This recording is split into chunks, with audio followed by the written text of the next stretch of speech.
that's represented by Jamie Rubin, but there's been such a team effort on this from the state, from local governments, from the private sector. We've had consultants, the Department of State people have done a fantastic job. Let's give them a round of applause.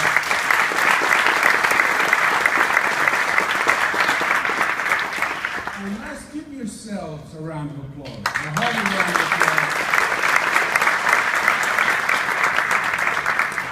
Because as I said at the beginning, this was a very risky endeavor that we were embarking on. Disaster assistance work, disaster rebuilding work is always problematic. It's always difficult. And to start a new approach and a new program right on the cusp of a disaster was really an ambitious undertaking. And the concept was right. The concept is inarguable, community by community, empowerment, bottom up. But it is incredibly difficult to do. And the question was, could you pull it off? Not could we figure out how to do it. It was, could you make it work? And you made it work, and you made it work extraordinarily well. And I can't tell you how proud we are to watch the progress. And I believe it was also therapeutic for the community at the same time. Because in the aftermath of one of these disasters, people are wondering what's going to happen. Which way is this going to go? Is it going to come back? Is it going to be okay? Is it not going to be okay? And when you started to organize and you started to bring people together, it was a larger sign that this is going to be okay. And people are working, and people are organizing, and people are helping, and it is going to be okay. So you didn't just help within your circle. Your impact, your benefit was much broader than that. And give yourselves another round of applause for that.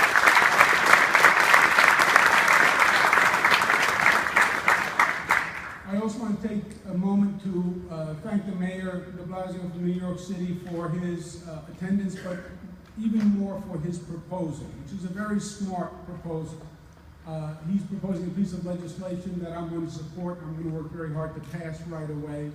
But it's something everyone in this room should consider. What it's saying is that people should not be taxed on a benefit to their home if that improvement was only as the result of a storm recovery. In other words, a person has storm damage, a person fixes their home after a long, tortured process, and then government comes in and says, well, now I'm going to raise your taxes because you improved your home. The mayor's proposal abates the taxes on the improvements made after a storm recovery. I support that for the city of New York. I support that for every community in this room. So, we'd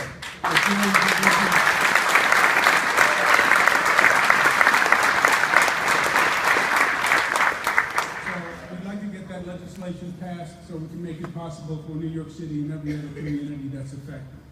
Last point. The job is not done. This was a great plan. Your plans have all been accepted. We have plans that say 700 projects statewide will be constructed. The next step is you have to construct the projects.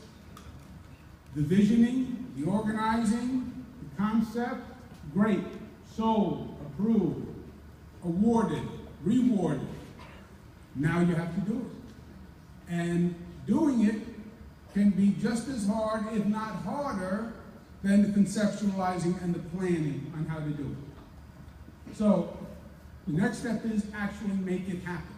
And make it happen quickly and make it happen right, and not on government time, quote unquote, but on real time. Surprise people by how fast you can move. Defy expectations. You want to talk about turning around morale and a sense of community. There's nothing like seeing progress.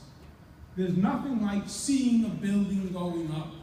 There's nothing like someone coming to you saying, well, did you see what they're doing down the block almost overnight? All of a sudden, it's going so fast. You know, that does wonders for a community. So that next step is for you to make it happen. Also, you've done such a great job so far. We want to make sure that what you've accomplished doesn't dissipate with time. In other words, you've organized people, people have come together, people feel good about what they have done. We don't want to lose that unity. We don't want to lose that forging of community. Mr. Small said, I don't want to say goodbye. My homeboys from Queens said they want more money. We're going to put the two things together. We don't want this to end. We don't want what you did, what you've accomplished, to now dissipate because the immediate goal is gone. So what we're going to do is we're going to have another round of a competition. It's going to be based on the performance of how well you've implemented the projects that have been accepted today. And it will all be also based on innovations for new projects. Now that you've heard all these ideas, now that you've seen what we're looking for in terms of the awards, go back, come up with an innovative project that you have not yet proposed, but which you would like to propose. Go back and build the projects that are approved, make them a reality. And in January, we're going to have another round, $50 million on a competitive basis for awards for this next round. Because we want to keep this going.